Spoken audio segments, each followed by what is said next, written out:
Hi everyone, this is Henrik Engman, your Swedish Viking in Arizona. And I was going to take up the tool talks again that we did last year. And it's been a little while, but let's do it again.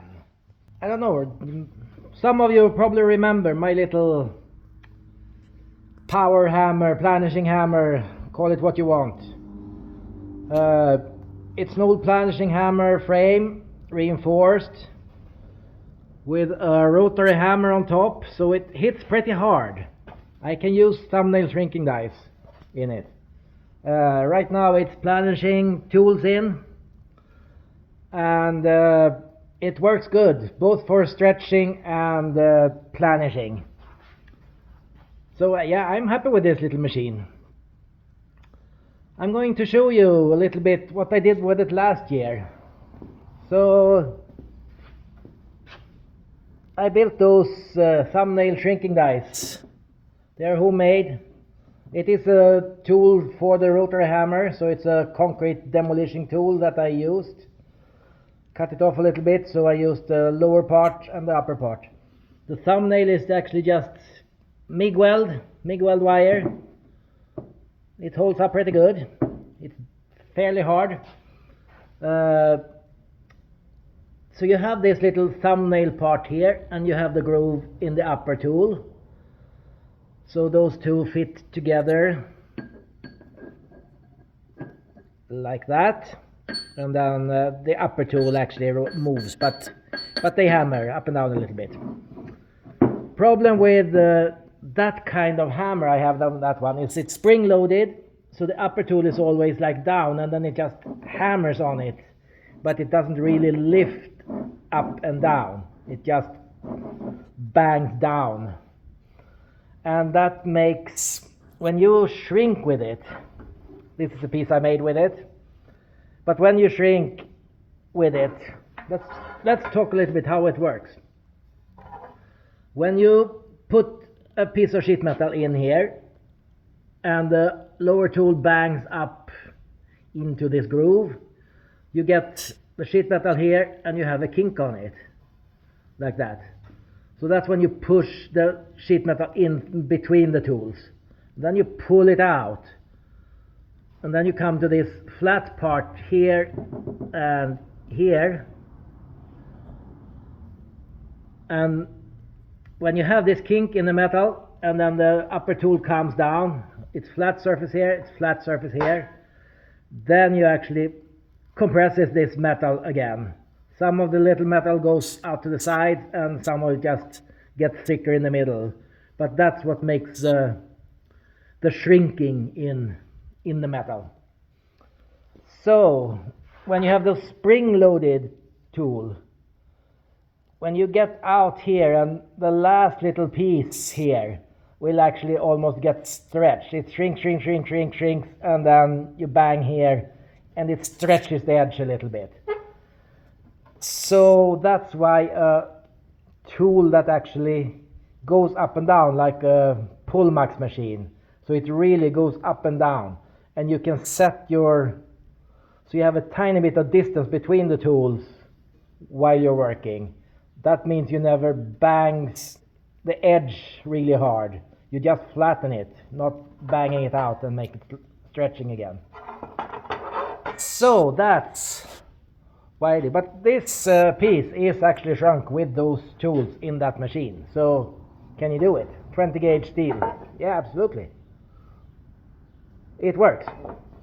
But if you have a reciprocating tool that goes up and down, it will actually be better, and the tools never really hit each other. You have a little bit distance between them, then it works better.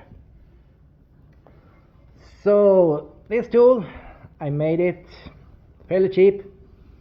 It's hitch parts from Harbor Freight. It's a motor, 1 horsepower motor from Harbor Freight. It is ball bearings or pillow block bearings from Amazon, and even the tooling is from Amazon. So it's a fairly inexpensive machine, but it works freaking great. The other day I made this one, 20 gauge steel, 2 minutes to shrink this edge. It's 2 inches high. So yeah, does it work? Absolutely.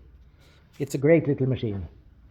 And when you have, as I said, when you set your tooling, so you have a little gap between here.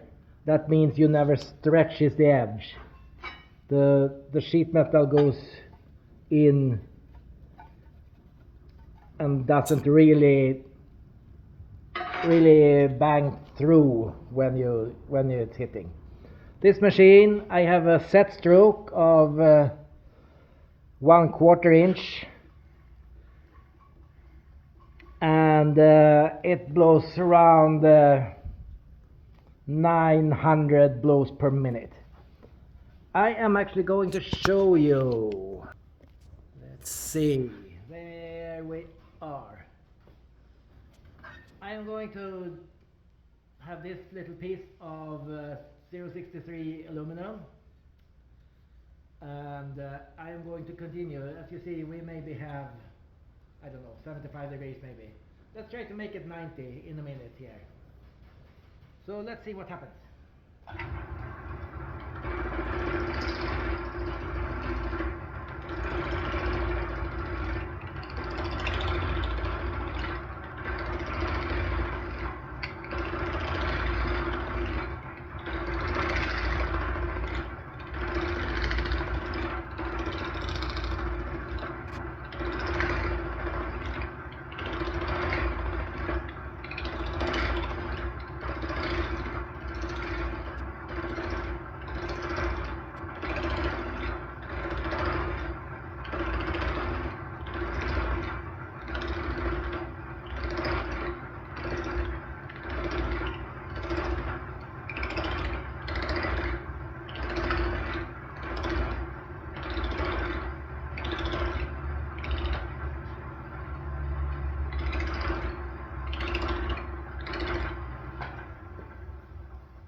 Pretty much, not really 90, but almost.